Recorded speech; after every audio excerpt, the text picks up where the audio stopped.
Hey guys, welcome to the Zapata Brand Boxing Podcast brought to you by Ringside. Go to ringside.com/podcast and you too can get up to 40% off selected brands. Well, here we are. Coach Rich, Coach Leo in the middle, Coach Rich at the end. I am in the studio, but this is a weird setup. Some reason the camera was not recognizing me. I had to switch around. So if I'm looking this way, I don't mean to look at you guys. Big event last night. Repeat of revenge. However, the main event, which was me and Sean, did not go off. I have a minor shoulder issue that I have to take care of with surgery, but it looks like it'll be fixed and possibly down the road. Coach Leo, what'd you think of the show so far? Oh, as far as the turnout goes, you were the promoter on the event. How was the turnout, and what did you think? Yeah, the turnout was great, and I was very happy with everything. Okay, and Rich, what'd you think of the crowd there? I thought it was good as well. Yeah, good turnout, good support as always. Yep, okay. There was a lot going on. I know that. So yeah, they had the mayor's ball was last night, so yep. that kind of put things out. A little bit damper on people there. Whoa, hey, what? You always go live, and this shit happens every time I go live.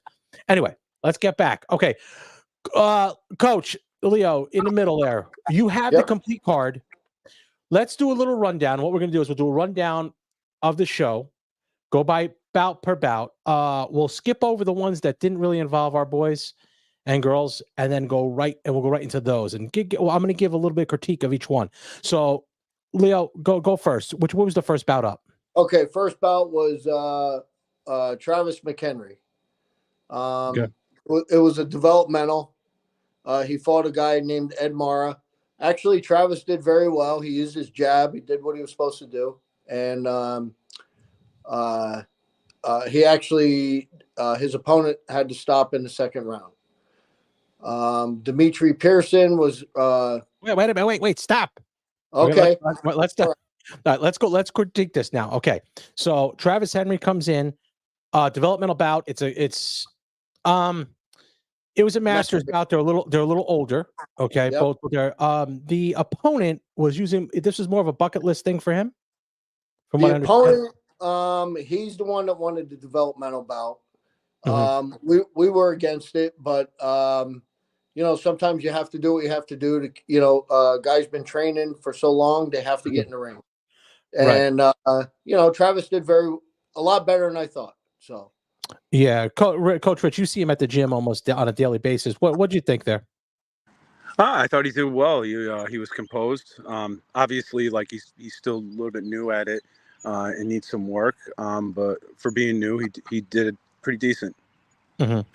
I'm going to give you my critique of that fight there.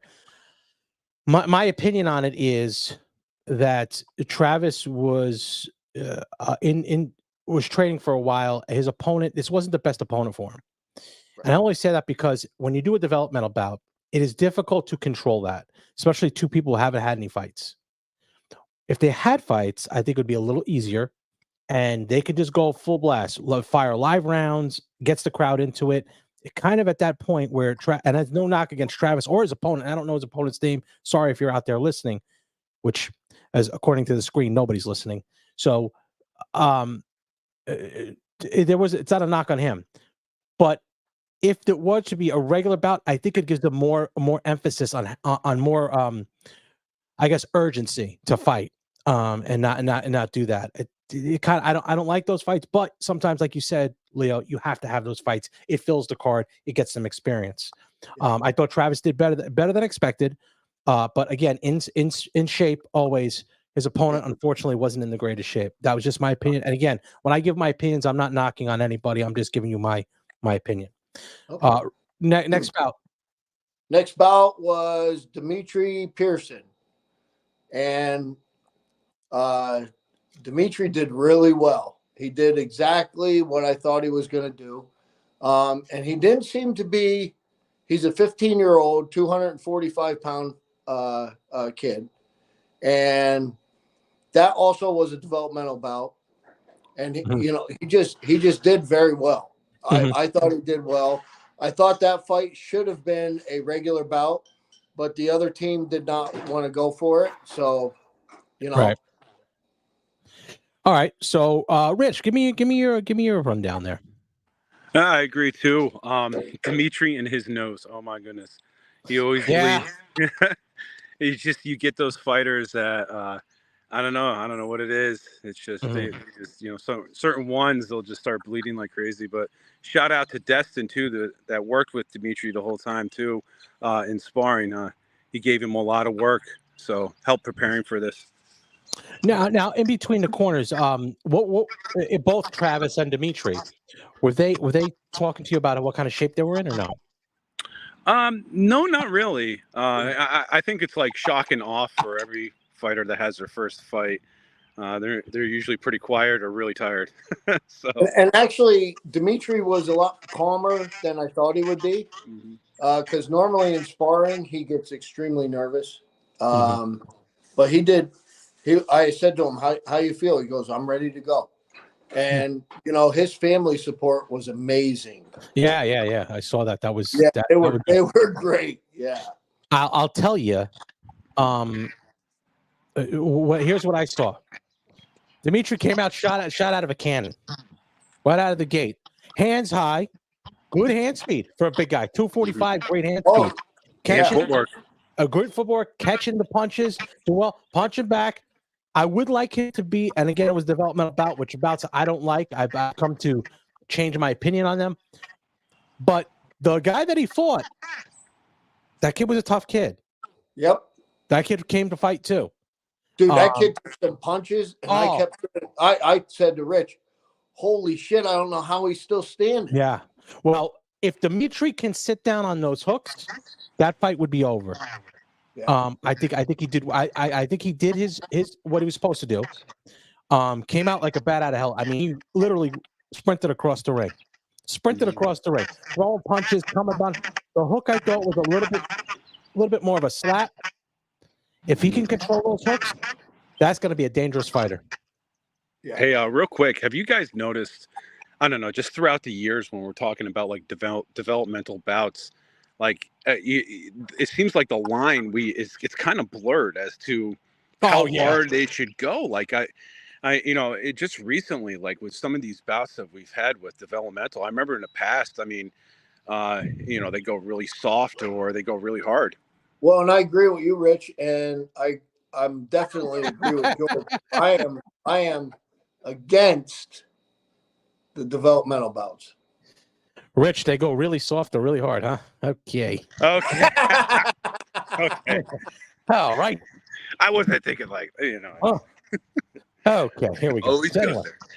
Yeah. So anyway. So next bout. What's up next? Next bout, was Brock Lindsay. Now he already fought. He fought in Harrisburg about a month ago. This also was a developmental bout because 3 of his opponents backed out. And the last one backed out 2 days before the show. And another guy stepped in, but he fought last Saturday, and his coach said, "I'll do it, but it has to be a developmental." And I said, "Okay, what am I supposed to do?" These developmental bouts are getting out of hand, in my opinion. Yeah, they are a little bit. And again, if you tell someone a developmental bout who's 8 years old, it's a fight. It's a fight. Yeah, these guys are 30. I'm like, come on, you're 30 years old. All right. Rick, what do you think? On Brock, he did well. Some things to work on, but overall, he's like one of the hardest working kids there. So, or not kids, he's an adult, but he works hard. He puts his time in. Just basic fundamentals, I think we need to work on, but he did well. Yeah, he did. He like Rich said, we have a lot to work on with him. I believe he overtrains.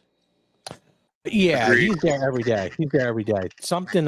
Well, it's even he goes to the Y, he goes to the jiu-jitsu, he goes swimming. He comes to us. Like he's way overworking. He's not. And I asked him, how much sleep are you getting? Maybe 3-4 hours. I told him that's not enough. You got to rest. Right. I don't know if it's the military mindset, but I believe it. I believe it is. Nice guy, super nice guy though. Yep, do anything for you. Mm-hmm. All right. Where are we at next on the show? Is this our first legit bout now? So this is our first official bout, and that was David Jackson. Yeah. And David, you know, I'm not. He lost. It was they stopped the fight in the second round, and I'm not making excuses for him, but the kid has been very sick for the past 3 weeks, and actually, Rich, for a week and a half, he did not even come into the gym. Right. And that was my main concern. When he came back to me after the first round, he sat down and he said, "Coach, I can't breathe." And I'm like, "Listen, dude, you got to go. You got to do whatever you can do to keep going." My opinion is, I don't know why they stopped it. I don't understand that. Well, he was not in danger. The 8 counts. The 8 counts. For no apparent reason on some of them, the ref just jumped in and started giving 8 counts. Yeah. 4 in one fight, 3 in one, it's over. Yeah. Doesn't make sense. No. But he did lose that fight. But I agree with you. The 8 counts are, the officials jump in too much or too quickly, I guess I want to say. And I know that they're, they have new officials and they're training them, and I get that. I understand that part of it. But listen, my mother has been to 2 of my events. She knows nothing about boxing. And, she's telling me on some of these fights today, I don't know why that girl lost. She was, way ahead, or I don't understand why this kid lost. That's from my mom. that says something too, Right. Rich, what'd you think? Oh, I'm off now. Look at this. My internet is horrible. My internet is horrible. We got it. No, you're on now. Always happens. Always happens with this stupid thing. Rich? Can't hear you, Rich. Forgot to unmute myself. My bad. We can hear you, George, just so you know. It's freezing. It's freezing. The internet says it's slow. It's driving me nuts. David, yeah, that was my main concern, was him being sick. You should have seen him sparring. He was more confident, and I feel like him getting sick was ultimately what kind of like unraveled it. I believe, like, because he was so congested. As a matter of fact, at the end of the night, he said he felt like his equilibrium was off because he's so clogged up in his head. Mm-hmm. Well, I'll tell you what though, I come. He was banging with him. Oh yeah. Oh yeah. Yeah. He was. So let's not take that out of the mix. Banging with him, he threw Dave just as he got. As he got. Yeah. And the other good point about it is David won the Unsung Hero Award, the Travis Potter Unsung Hero Award. Correct.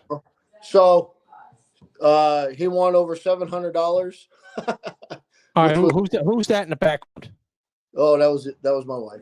Oh, the boss. The boss is there. Oh. The boss is live. The boss is there. The boss is live. Okay. All right. So after that, where do we go? We have Tanner Adams. That was a good one. 16-year-old. Dude, this kid, he just is amazing to me. He gets in the ring and he just goes. Now listen, when we set up for this event and we were picking our fighters who we were going to put in the event, me and Rich, Tanner actually came up to us and said, "Coach, I want to be in the event." I did not have him in the event. I didn't know if he, I just wanted to see what he'd say. But listen, it was so funny when he won that fight and the official raised his hand. If you watch the video, he didn't realize he won.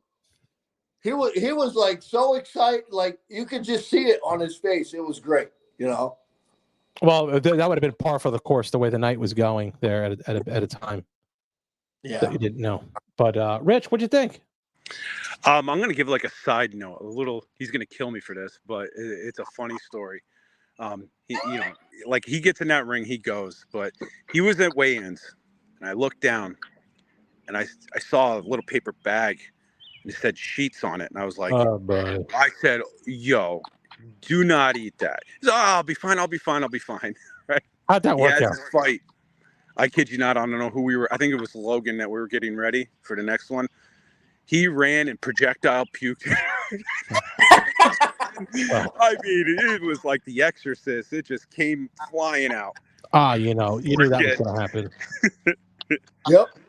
You knew it was going to happen. He look. I saw a kid in that fight that kept throwing straight punches, didn't back down. Really, not much. It really couldn't do much other than go forward and throw punches. There was no backup. He was forward, throw punches, and that was it. That was his game plan. He took it to the kid, and I thought it wasn't even that close. No, he did good. No, he did great. Yep, I agree with you. All right, next up. Next up was Logan Longenberger, 15-year-old, 140 pounds. He lost his fight. Logan, I'm not going to sugarcoat it. He trained about a day and a half a week. I used to have to call his mother, "Where's Logan? What's going on? Does he realize he's fighting in his school, in his hometown?" Mm. I know. I tell him he's not going to miss no more practices. Well, that wasn't true. Logan, in the third round, hit that kid with a jab to the body and buckled him. And if he would have done that in the first round or through the whole fight, he would have won that fight. Right. But losing, to me, after the fight, I said to him, "Now Logan's my cousin." Okay, so you know how that goes. When I train you, your own family member, just like you can't, right? It doesn't work. So what I say to him doesn't matter. And I said to Logan after the fight, I said, "Well, what do you think?" "Well, I said, I think you would have killed the kid if you would have came to the gym more." Yeah. He would have won that fight. I'm telling you right now. In my opinion, he almost won that fight. Mm-hmm. Rich, what do you think? Sorry, I'm just going in here in the cellar. It's raining like crazy. It's all right. You won't melt. Yeah, that's all right. I didn't want the rain to interfere with the sound, but yeah, like if he would have trained harder, as a matter of fact, I think you would have gotten him out of there in the third if he had more gas in the tank. Yeah, that fight. Yeah, 2 standing eights. That fight, I think, disappointed me the most. Yeah. As far as our performance, let's take out the decisions we'll talk about later. That disappointed me the most because he was this close to getting that kid out of there. This close. Yeah. And he couldn't finish. And if he had 30 more seconds, I told him in the back, if you had 30 more seconds, you win this fight. Yep. And I don't think he realized the magnitude, how close he was. I don't think he understands how close he was. That kid did not want to fight. That was it. He was done. And he just couldn't. He needed one more right hand. That fight's over. No offense to that kid, but I felt like the first round was the other kid's best round, and after that it was.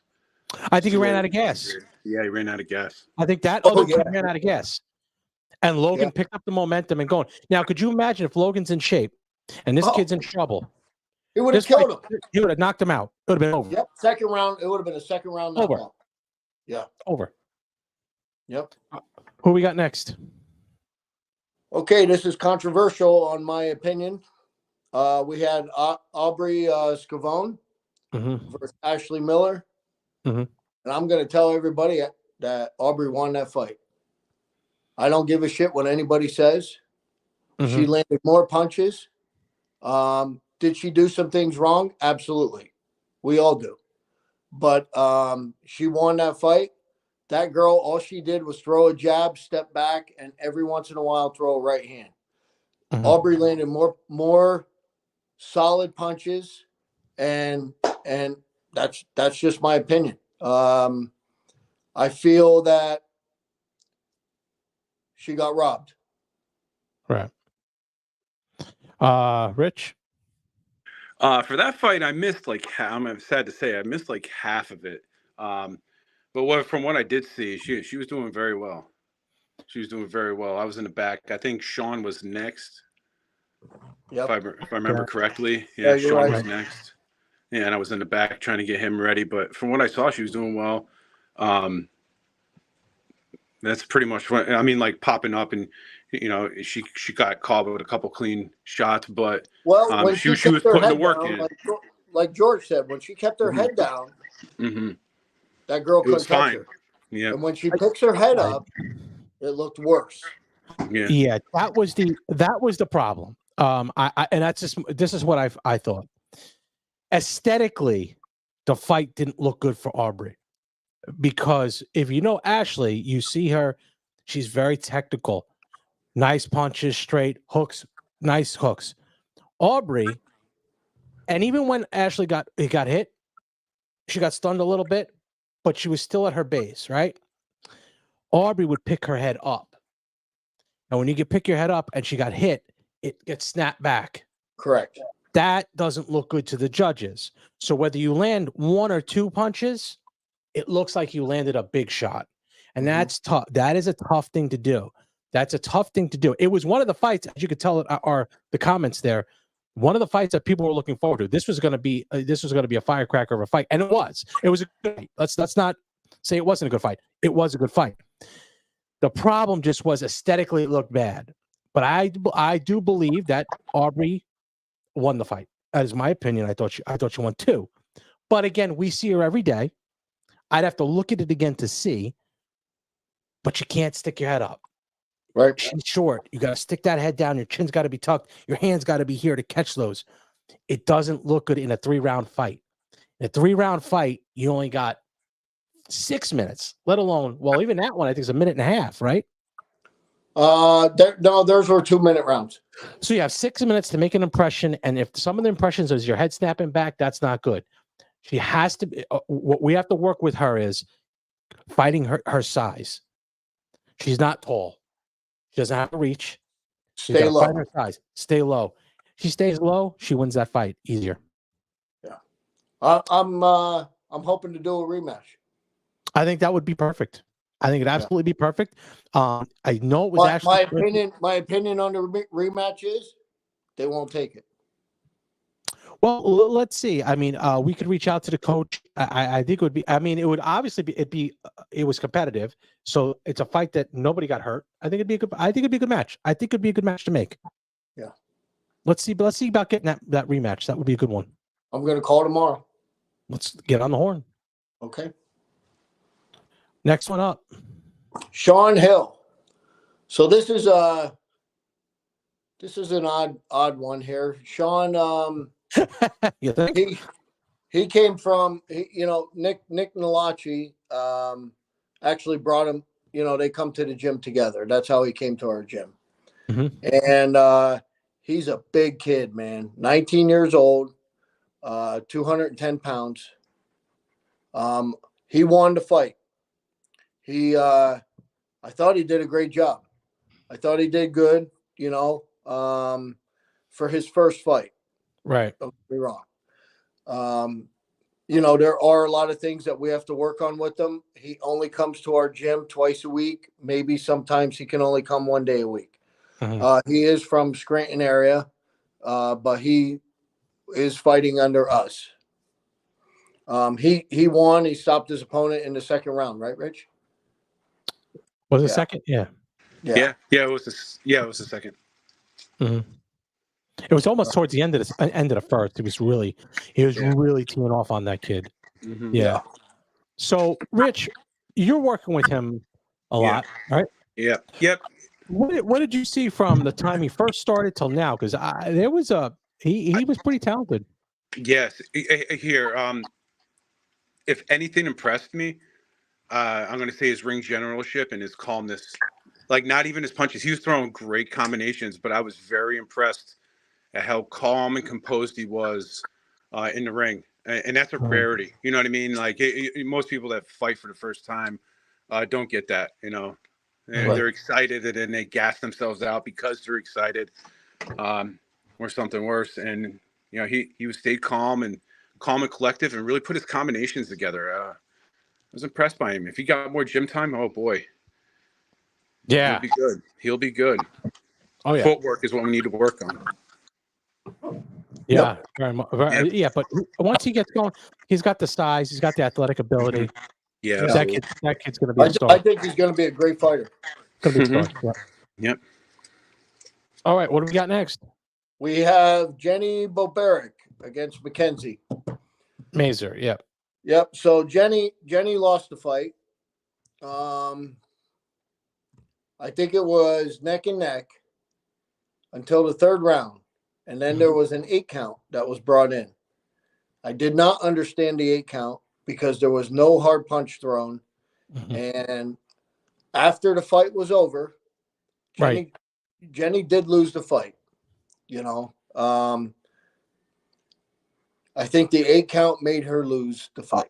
Real quick on that 8 count. Okay, you got for context. Jenny was punching.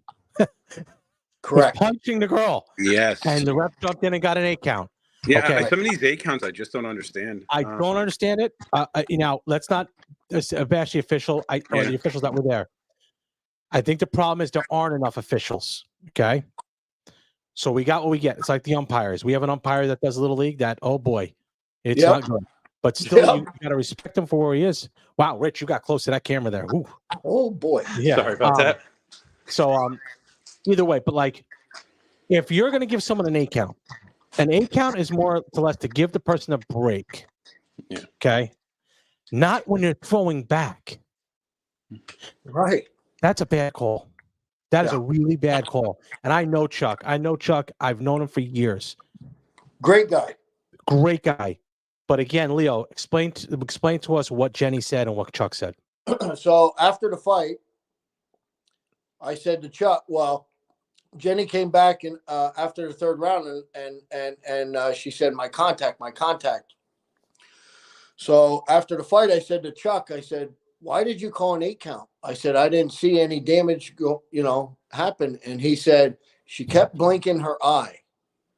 And I kept looking, and he did. I was watching. He did. And he goes, I was concerned for her eye because she kept blinking it.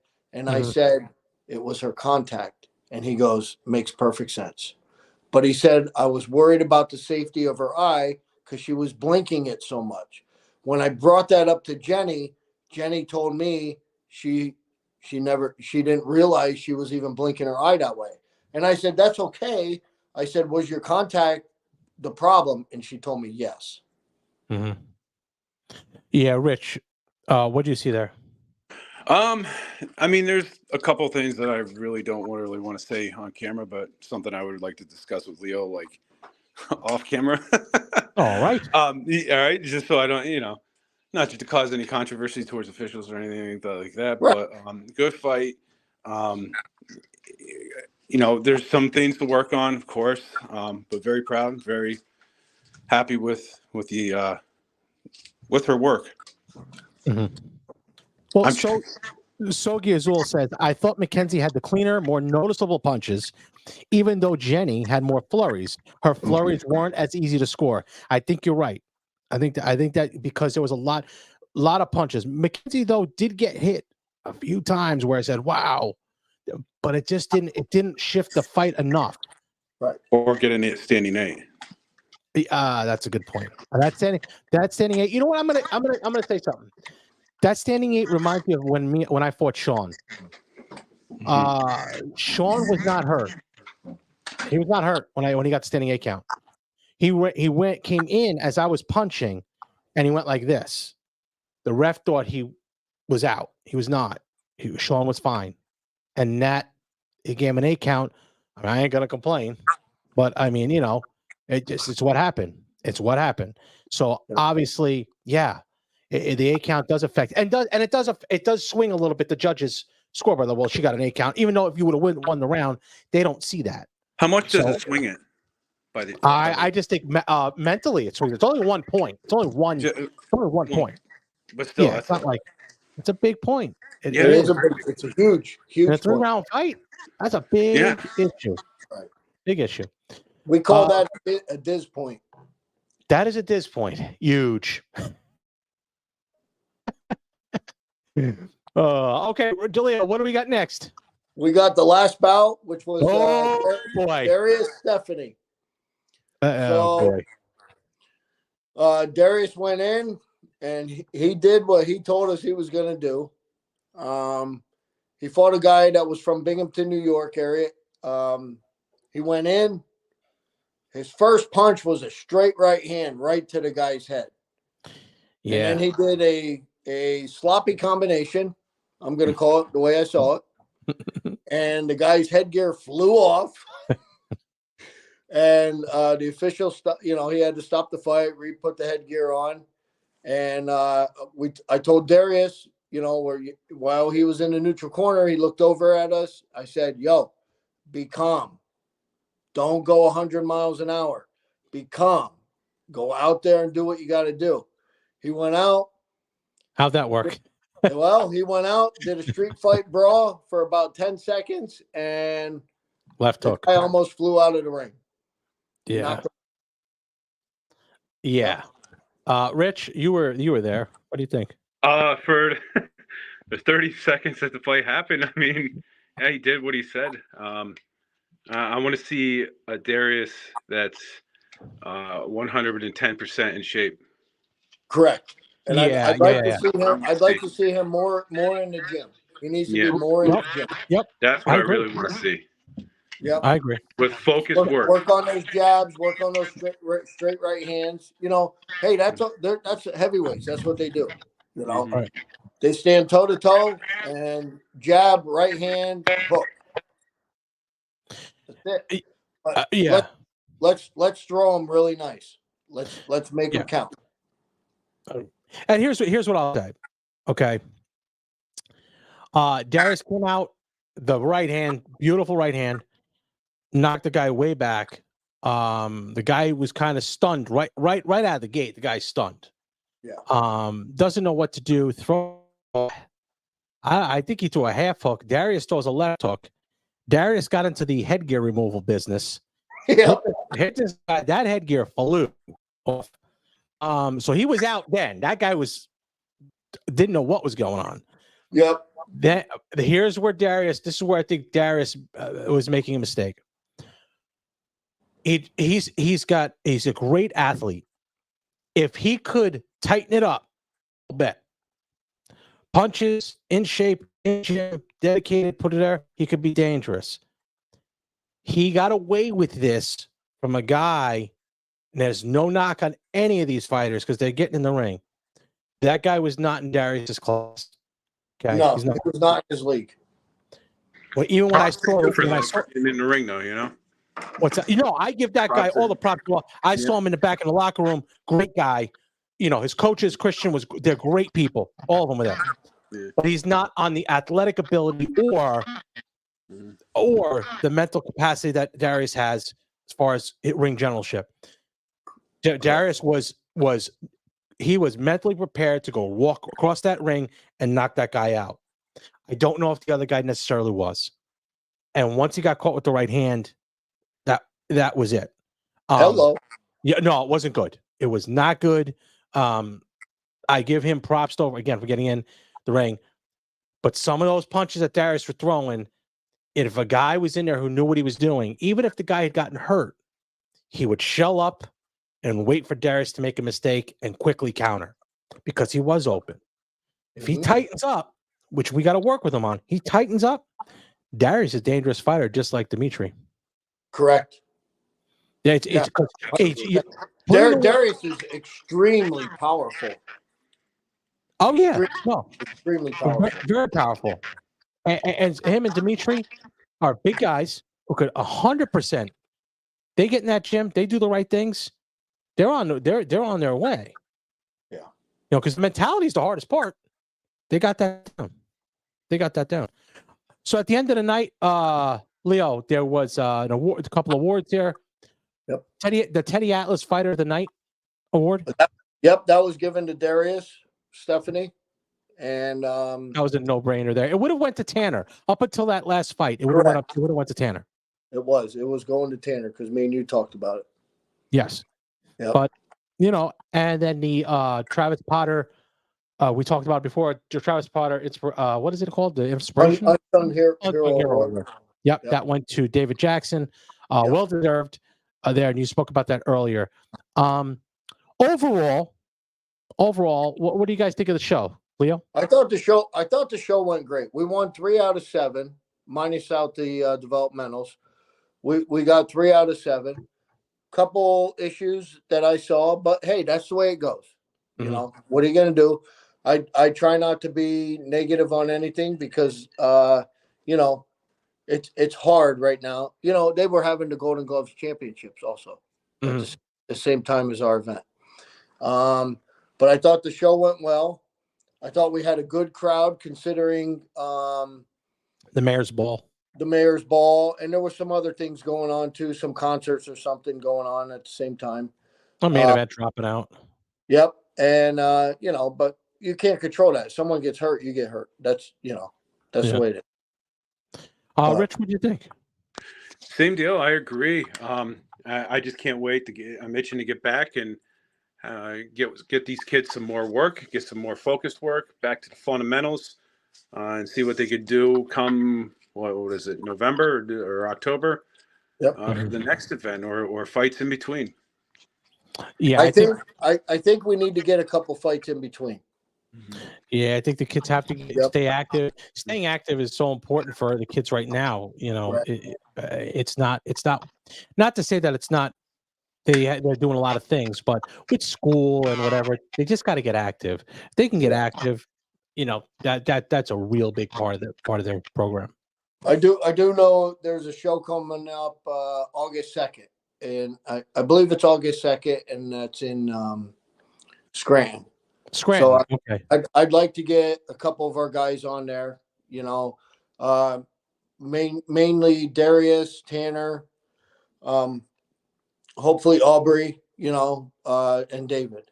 We'll see. I'm not sure. Jenny has graduation, and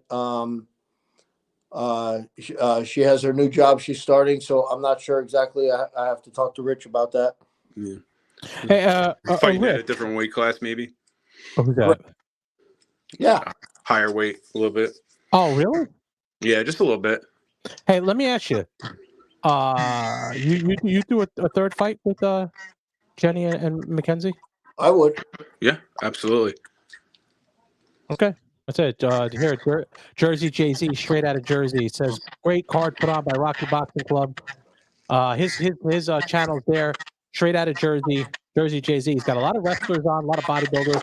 Great content there. His channel's growing like crazy. And so what are we looking for down the pipe now, Coach? What do you got going on? I'd like. Goodbye, Coach.